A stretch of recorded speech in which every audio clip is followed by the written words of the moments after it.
We're going to make this right now, and it is so fun and easy to make. So let's get started. You're going to need a piece of material. It doesn't have to be anything fancy. It could be a piece of scrap material or whatever. You're not going to see it, but it's going to be your template. 10 by 10. That's how big you make that. I also have a bowl. This bowl I can use for a circle, and it turns into this circle perfectly, you see. Here's what I want to show you. The center is one color.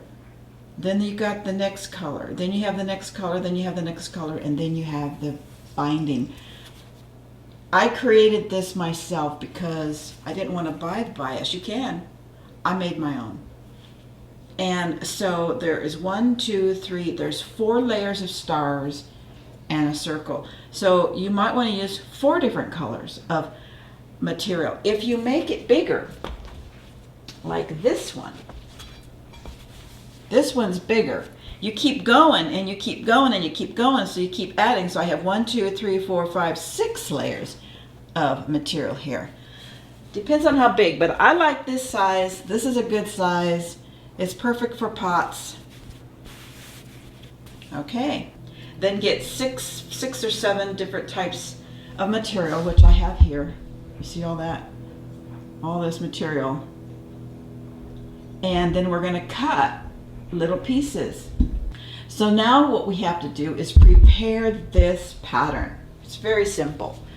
Take a ruler, any kind of ruler. You can use any kind of pen. I use a Sharpie. And you go from corner to corner with a line down the middle. And then you do the same thing down the other side.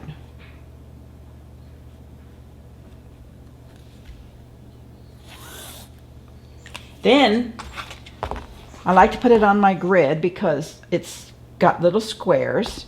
I put it right in the middle of where it's going to be 10 by 10. And then I go 5 in. And I have a 6-inch ruler, so I can actually put it on my 5-inch diameter there. And then I just go straight down the middle. And then I do the same thing on this side.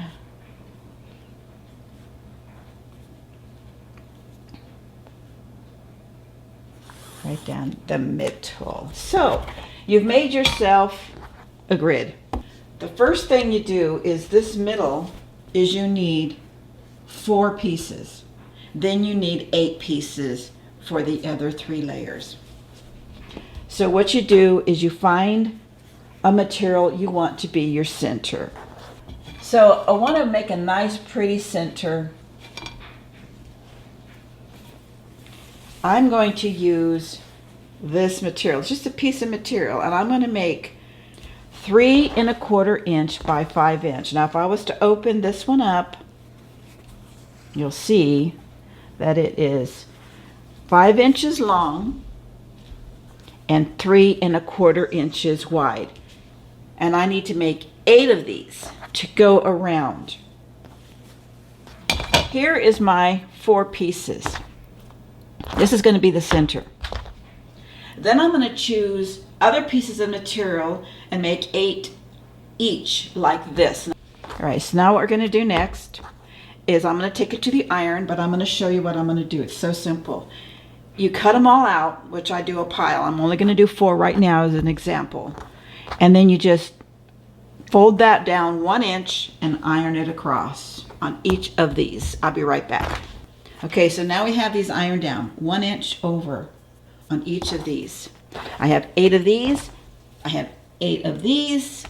I have 4 of these for the center, and I have 8 of these. Okay, we're going to go to the sewing machine now. We're ready to start sewing, and this is the fun part. I have my 4 pieces, and I have my grid. And you're going to use these lines. You take one of these right side down and line it against the line. And you want to make sure that it's centered so you can fold it over, make a little crease, and make sure it's in the middle. Then I take the other one and I put it right across the top of it. Just butt it against it. Do not overlap. Then I sew it. I go straight across from one line to the other line. When I get to the middle, I do a little back tack because that's where the tips are going to be. These are called point of view or pointed, whatever you want to call them. There's all kinds of names. Now you take this piece here and fold it into a triangle, just like that. And then you simply sew down this line. You don't have to worry about the color of the thread because it's not going to be seen. Then I do the same thing on this side.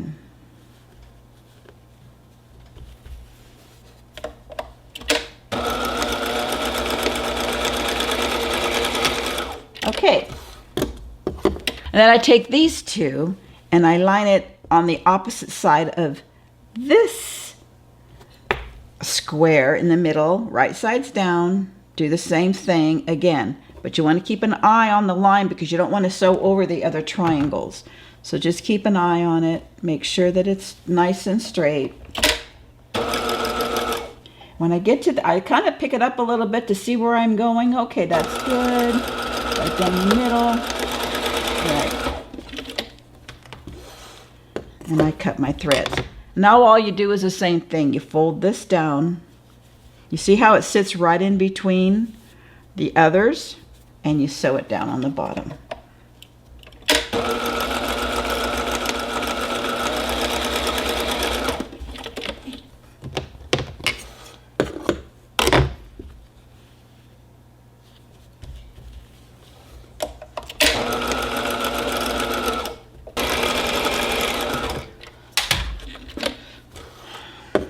So there's your square.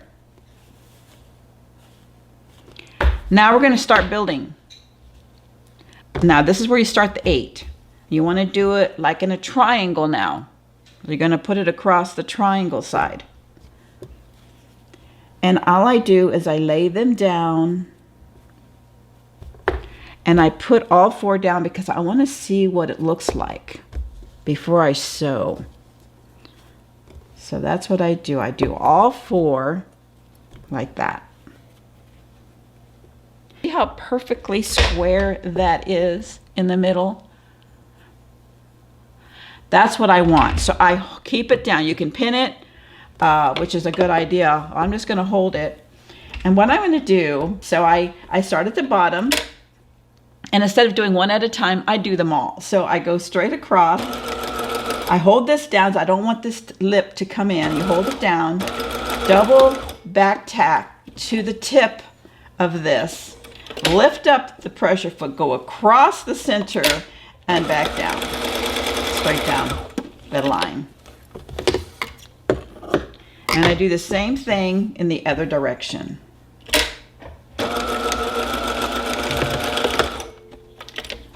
You can do one at a time if you want, but you want to make it now? Let's do it now. And it's very forgiving. You can't make very many mistakes. And so now you do the same thing. You fold and sew across the bottom. Make sure you don't tuck under anything. You make sure it's all flat.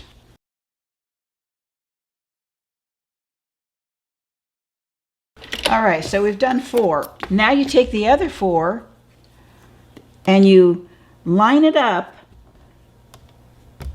You line them up across here and you line it up across here like this. You make sure it's in the center.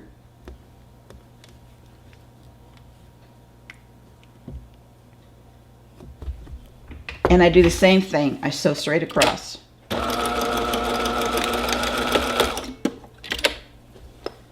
I will cut those threads later. Okay. You do the same thing. You fold these down. The points go straight up.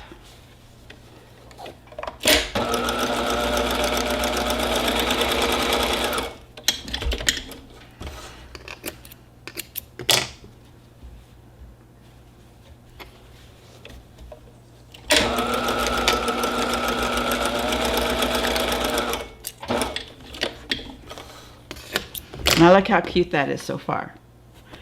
You do the same thing on the other sides. Make it straight along that on each of these.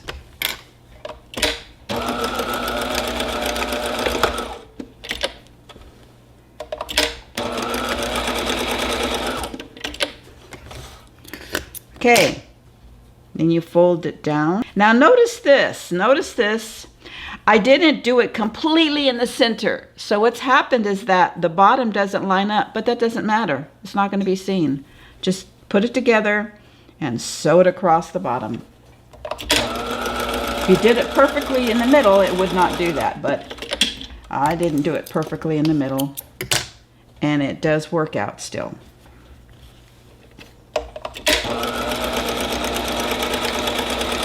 Okay, this is my second row. Look how pretty this has turned out. Already it looks pretty good, doesn't it? Okay, so what I do now is I just cut those threads that I did across the middle. And now I start the next layer. And I'm going to use checkers. I'm going to use my checkerboard print. And again, you want to do it diagonal again. Now you want to put the next one on top of the one that's underneath it. So that's why it's diagonal. We're going to do the same thing. I want to just have that little triangle sticking up, and I like to use these two as gauges on where I put that down. So I'm just going to lay it down there. I do the same thing across here. I might even stand up and look down. I do a lot of eyeballing. Now, isn't that pretty? See how that looks now? See, I'm looking at it. It makes a lot of sense. Let's see. Like that. I'm going to just let it sit, hold it down, and I'm going to sew straight from the line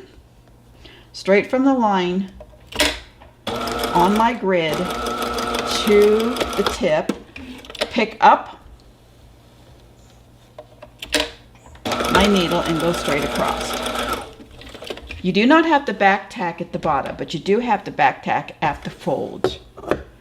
I'm going to do the same thing on this side. Pick up my needle and come back down. And go on that line. Right. So I'm going to cut this thread while I've got it here. And now I take and make the diamond again.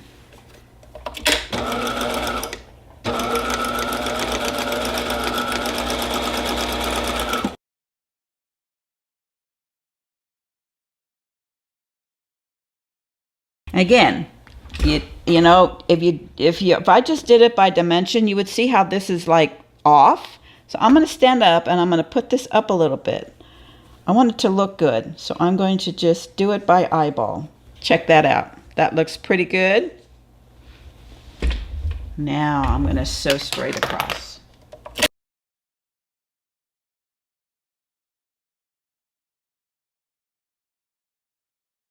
All right, so then I will cut my threads across the middle. And now I have 1, 2, 3 layers. We are on the last row. When you lay these down, the last layer, make sure when you make a triangle that it's going over the one side and it's going over the other triangle. You don't want any stitching showing. So I'm going to put this here. Then I'm going to go on the other side. And I'm going to fold it down just to see how it's going to look. And it covers. Now let's sew it.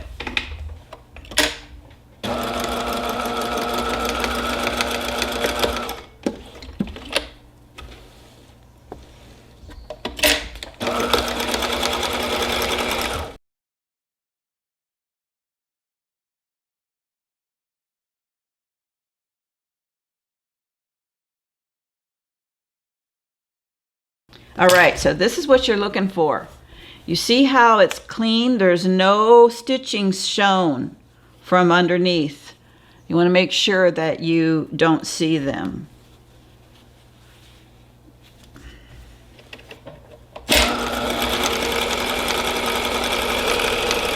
So it's a good idea to make sure your triangle is on top of the previous triangle. Almost to the stitch. You see how the stitch and to the stitch. Pretty close. Then I'm going to cut these threads. So I've got those down. Now I'm going to finish up with my last two. Again, I'm going to make sure that when I fold this down, nothing shows. That's good. All right. Same here. Okay.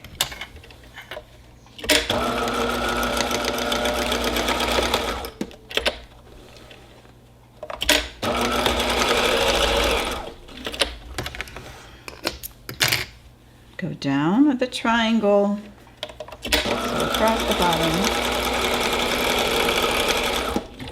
And they are going to be on top of the previous triangle.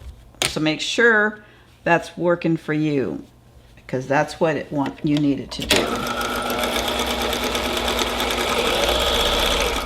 All right, this is done. All right, this is where my bowl comes into effect. And I look and I go, okay, that looks pretty good, but I'm not going to draw on this side. I'm going to draw on the back.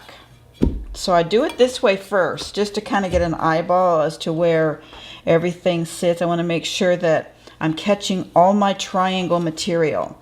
So then you can do it on this side. You can draw it on this side, but you have to be very careful with a, like maybe a friction pin or something that you can iron it out. But I'm going to turn it over because I'm going to use a felt tip pin. And I do the same thing. I kind of feel the bottom and feel the top. It's pretty close. Okay, good on the sides. Then I take my Sharpie and then just draw a circle. Make sure it's centered. These little lines help too that are on the grid. And I go like this. Okay. If I show it to the light, I'm going to see through here. And not here, not here, and not here. But I am seeing through here. So that means I need to draw my circle a little bit inside because I want to catch all the material. Okay. So what I do is I just simply take my pin and I go on the inside just all the way around so that it's exactly the same size. Okay. Like that. Then I take it to the sewing machine and I sew right inside the line because I'm going to cut on that line in a minute. I'll be right back. So when I sewed right inside the line, if I turn it over, you're going to see how I sewed it all the way around. Now I cut it. But you don't want to cut on the line. You want to cut on the right side of the black line that you sewed. So you just cut it all the way around. You might come to a place where you don't get any material, but that's okay. Just keep cutting all the way around.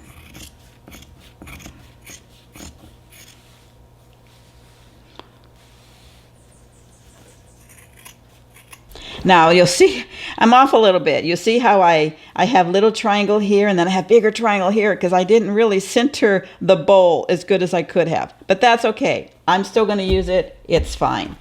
So now I'm going to put my layers together. If you have batting, just use batting. And that's all I have right now. You can use Insul Bright, which that's for like pot holders and such. I just use batting because it's just a hot pad. I'm not using it for a pot holder or anything. Okay, so then I have my batting, and then I use a back piece. I think I'm going to use this stripe because I'm going to use the stripe for around the edge as well. So I'm going to put this like this. And give it a backing. I'm just going to cut just a little piece around it like that. So now I have the top, the batting, and the back, just like that. Now what you do is you take it to the machine and you sew right on that Same line you sewed on earlier, exactly the same line, and I'll be right back. I sewed the sandwich together.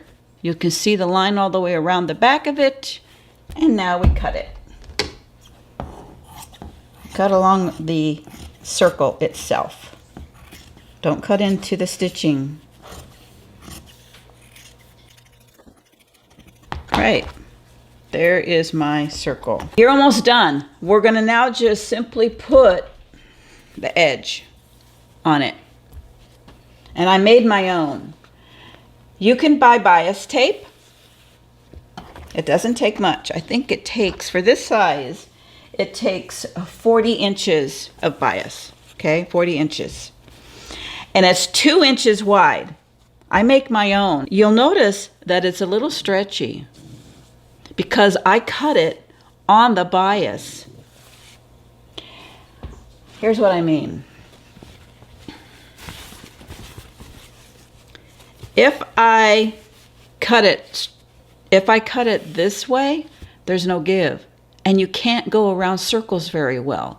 But if I turn it a little bit kitty corner, you'll see that it goes, and so I cut it diagonally 2 inches so that it has this give. That's a bias tape. All right, so now I'm going to do is make a bias with my bias maker. So once it's ironed out like a bias, you fold it in on itself halfway and you iron it all the way down. Make sure it's folded and iron it all the way down.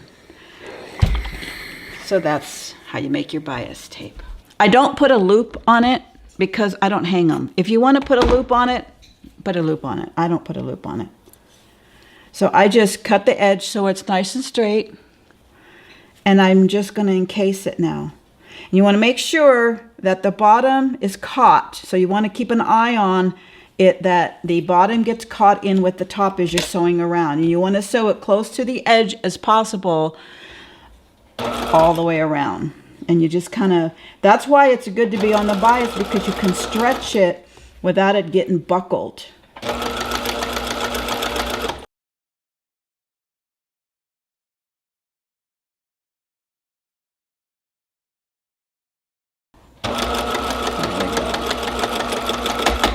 We just finished making a hot pad. Check out the back. It looks really good. Front, awesome. That's it. Make it now with Linda Lang.